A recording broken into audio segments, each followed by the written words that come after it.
मैं सीधे चलता हूं डॉक्टर अनुराग श्रीवास्तव के पास, जो सीओओ हैं, चीफ ऑपरेटिंग ऑफिसर है कनोडिया ग्रुप के। डॉक्टर श्रीवास्तव, मैं आपसे समझना चाहूंगा कैसा लगा बजट आपको। शेयर मार्केट, शेयर बाजार तो निराश दिखाई दे रहा है क्योंकि जो टैक्सेशन में छूट थी वो नहीं दी गई है, लेकिन आपको कैसा लगा बजट? मोटे तौर पर जो इंफ्रास्ट्रक्चर की इंडस्ट्री है उसके लिए काफी कुछ मिला है इस बजट के अंदर, क्या ये कहा जा सकता है? हाँ, नमस्कार दीपक जी। देखिए, ये बजट को हमें देखना पड़ेगा दो पहलू से। एक तो शॉर्ट टर्म आपकी क्या शेयर मार्केट्स में जो रुझान दिख रहे हैं या जो रिएक्शंस दिख रहे हैं, और एक लॉन्ग टर्म पर्सपेक्टिव से। तो मैं इस बजट को एक long term institution building budget की तरह से देखना चाहूँगा। और ये जो मैन्युफैक्चरिंग में और जो केपेक्स इन्वेस्टमेंट पे फोकस किया गया है, अगर देखा जाए तो लगभग 12,20,000 करोड़ का इस बार निवेश की बात हो रही है अगले 5 सालों में केपेक्स में, जो पिछले साल से लगभग 9% ऊपर है केपेक्स में। तो अगर आप मेक इन इंडिया की बात करें, आत्मनिर्भर की बात करें, वोकल फॉर लोकल की बात करें, या जितनी भी पॉलिसीज़ आ रही हैं, चाहे वो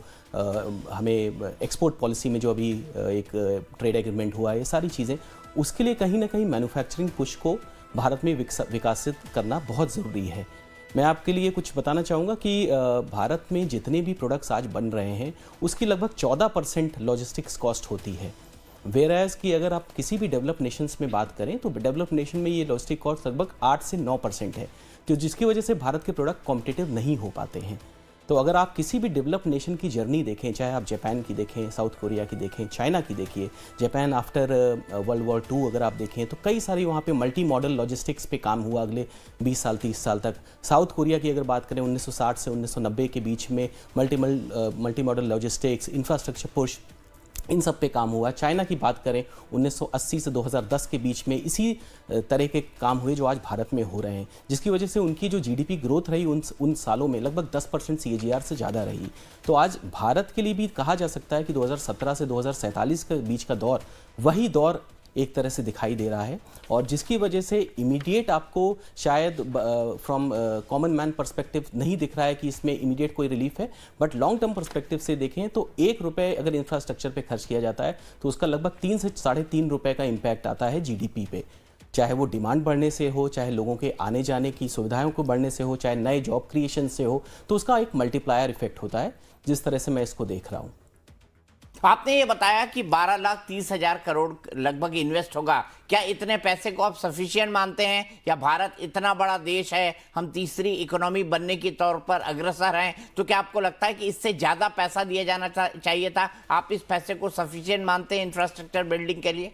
तो देखिए दीपक जी, ये जो फैसला हुआ है ये कोई एडहॉक नहीं हुआ है, ये एक श्रृंखला में लिया गया हुआ फैसला है। 2021 में जब गति शक्ति परियोजना की बात हुई, जब 100 लाख करोड़ की इन्वेस्टमेंट की बात प्रधानमंत्री मोदी जी ने शुरू की, तो 100 लाख करोड़ के इन्वेस्टमेंट पे इंफ्रास्ट्रक्चर पुश को बहुत हाईलाइट किया गया, जिसमें 4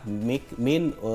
मुख्य तौर पे पिलर थे, चाहे वो भारतमाला हो, चाहे वो सागरमाला हो, चाहे वो उड़ान हो। और अगर भारतमाला की बात करें तो जितने भी रोड्स और हाईवेज़ हैं भारत में उसकी कनेक्टिविटी को इम्प्रूव करना, सागरमाला की बात करें तो जितने भी पोर्ट्स हैं या वाटरवेज़ हैं लॉजिस्टिक्स के जिससे कॉस्ट कम होती है उसकी कनेक्टिविटी को इम्प्रूव करना, उड़ान स्कीम की अगर बात करें तो जितने भी नए एयरपोर्ट्स डेवलपमेंट है, 2014 में हमारे पास लगभग 74 एयरपोर्ट थे भारत में, और लगभग 2025 और 26 में ये करीब 200 एयरपोर्ट हो गए हैं हमारे पास, जिसकी वजह से कार्गो मूवमेंट लॉजिस्टिक्स को इम्प्रूव करने के लिए और फास्ट लॉजिस्टिक्स के लिए काफ़ी इम्प्रूव हुआ है। तो आज भारत को अगर एक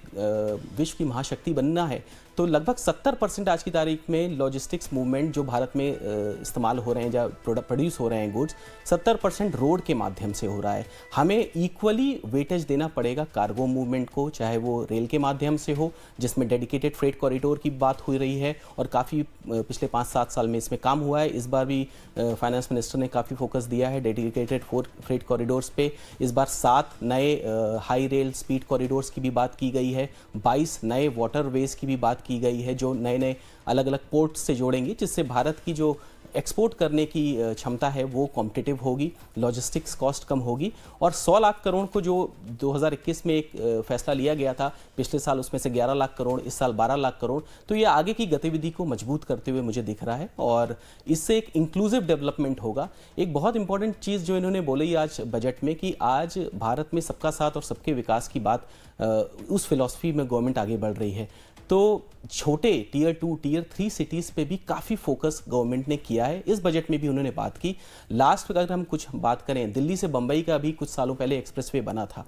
उसमें अगर आप ध्यान लगाएं तो दिल्ली से बम्बई का लगभग 2000 किलोमीटर का जो ये एक्सप्रेसवे था, हमारे अगर किसी भी लेमैन से बात करें तो दिल्ली से शुरू होना चाहिए, वो गुड़गांव पास करना चाहिए, फिर जयपुर, फिर कोटा, फिर उदयपुर, फिर अहमदाबाद, फिर बड़ौदा, फिर सूरत, नासिक एंड बॉम्बे। आपको ये जान के बड़ी हैरानी होगी कि इसमें से कोई भी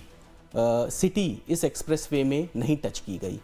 उन्होंने दिल्ली के से जब शुरू किया तो गुड़गांव की जगह फिर सोहना से उन्होंने ये एक्सप्रेसवे निकाला, जयपुर शहर की बजाय सवाई माधोपुर, करौली, टोंक यहाँ से निकाला, कोटा की जगह बारा से निकाला, उदयपुर की जगह रतलाम जैसी छोटी जगह से निकाला, जिससे ये जो कनेक्टिविटी है ये इंक्लूसिव डेवलपमेंट की तरफ इस तरह का एक स्टेप लिया गया। इस लैंड एक्विजिशन में ही अगर वो मेन शहर से निकालते तो 80,000 करोड़ रुपए लैंड अधिकरण में और लगते। इससे उन्होंने 80,000 करोड़ रुपए इस प्रोजेक्ट में बचाए, और साथ ही जो ये छोटे शहरों की कनेक्टिविटी है, जहाँ पे एसएमई ऐसे एमएसएमई उद्योगों को थोड़ा बढ़ावा मिले, लॉजिस्टिक्स हब का निर्माण हो, मल्टी मॉडल कनेक्टिविटी को एक स्ट्रेंथ मिले, उस पे फोकस किया गया। और उसी श्रृंखला में ये आज का भी बजट जो अनाउंस हुआ है उस डीएनए को सपोर्ट करता है। एक चीज और आपसे समझना चाहूंगा जो बेहद महत्वपूर्ण है, हाउसिंग और रियल स्टेट सेक्टर, उसके नजर से अगर देखा जाए तो आप इस बजट को कितने नंबर देंगे, कहां पर खड़ा है ये बजट? देखिए, हाउसिंग और रियल स्टेट सेक्टर की अगर बात करें तो आज एफएम ने बोला कि लगभग 98% भारत के गांव बैंकों से जुड़ गए हैं और उसको फर्दर और स्ट्रेंथन किया जा रहा है। तो आज अगर भारत का हाउसिंग लोन देखें तो शायद पिछले एक दशक में सबसे नीचे है, 7.2 7.25 के रेंज में आज हाउसिंग लोन अवेलेबल है लोगों को। तो जब डिस्पोजेबल इनकम लोगों के पास इतनी ईजिली आ रही है, या जो हाथ में जो उनके लिक्विडिटी आनी है किसी भी इंफ्रास्ट्रक्चर को या किसी अपने निर्माण को करने के लिए, तो कहीं ना कहीं वो पुश देगा। उसके साथ जो जॉब क्रिएशन की बात हो रही है, जब इतने मैन्युफैक्चरिंग में पुश होगा, इतने जब नए नए प्रोजेक्ट आएंगे, तो कहीं ना कहीं ये जॉब क्रिएशन पे भी जाएगा, जिससे आदमी की डिस्पोजेबल इनकम बढ़ेगी और उसका जो सपनों का घर लेने का उसका जो उद्देश्य है वो भी उसके साथ पूरा होगा। और रियल स्टेट की अगर बात करें तो रियल स्टेट में भी आज की तारीख में काफ़ी गतिविधि है, और मुझे लगता है कि इस बार के जो बजट हैं इसमें रियल स्टेट को भी एक स्पेशल फोकस दिया गया है। ईज़ ऑफ डूइंग बिजनेस पे काफ़ी फोकस किया गया है, जिससे जो रियल स्टेट डेवलपर्स हैं या ईपीसी डेवलपर्स हैं उनको भी काफ़ी बढ़ावा मिलेगा। ठीक है।